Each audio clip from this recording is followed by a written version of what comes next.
Détendez-vous. Vous écoutez la web radio. La web radio de l'IUT du littoral Côte d'Opale. Alors bonjour à tous, on est aujourd'hui sur un programme d'interview qui nous permet de rencontrer des étudiants à l'occasion de la journée Portes ouvertes virtuelle qui va se tenir le 6 février 2021 à l'ULCO. Puis je suis ravi d'avoir avec moi Charlotte Sago. Bonjour Charlotte. Bonjour. Alors, tu es étudiante en deuxième année, DUT Génie thermique et énergie. Puis, tu nous fais le plaisir de nous présenter ta formation aujourd'hui pour donner des conseils aux lycéens. En fait, c'est l'objet de renseigner un peu ces lycéens qui sont en recherche d'orientation et qui doivent aujourd'hui renseigner Parcoursup. Alors, tout d'abord, une question simple, Charlotte. Est-ce que tu peux nous expliquer de où tu viens, quel est ton parcours ? Alors, j'ai fait un bac scientifique, option physique-chimie. Et ensuite, donc, j'ai décidé de venir ici en DUT Génie thermique et énergie.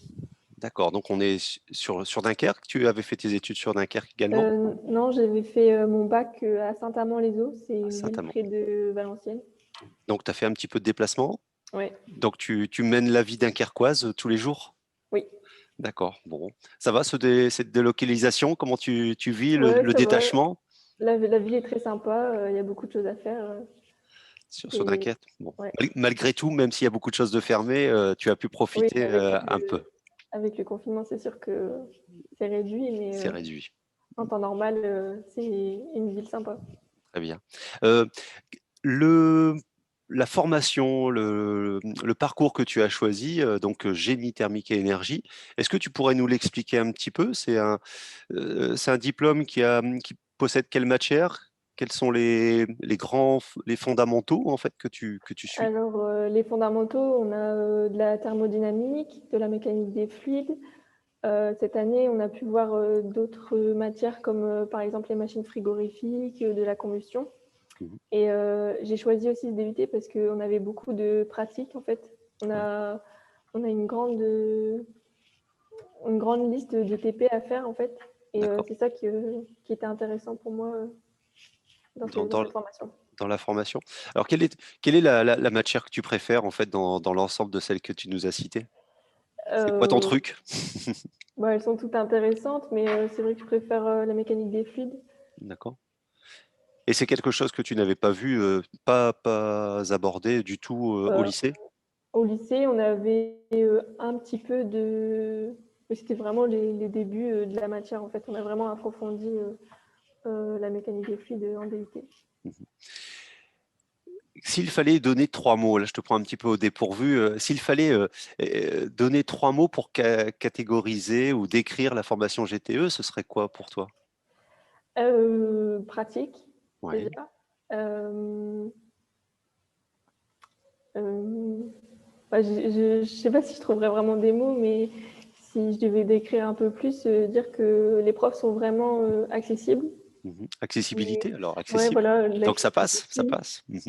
et ensuite, c'est pas trop accessible, pratique et très intéressant. Très bien. Et on terminera sur l'idée on va se projeter un petit peu dans l'avenir. Aujourd'hui, tu es en deuxième année, c'est bientôt la fin de ta formation. Qu'est-ce que tu envisages par la suite? Alors, j'aimerais beaucoup faire une école d'ingénieur Oui. en alternance, parce que là, je suis en formation initiale, mais j'aimerais beaucoup passer sur l'alternance.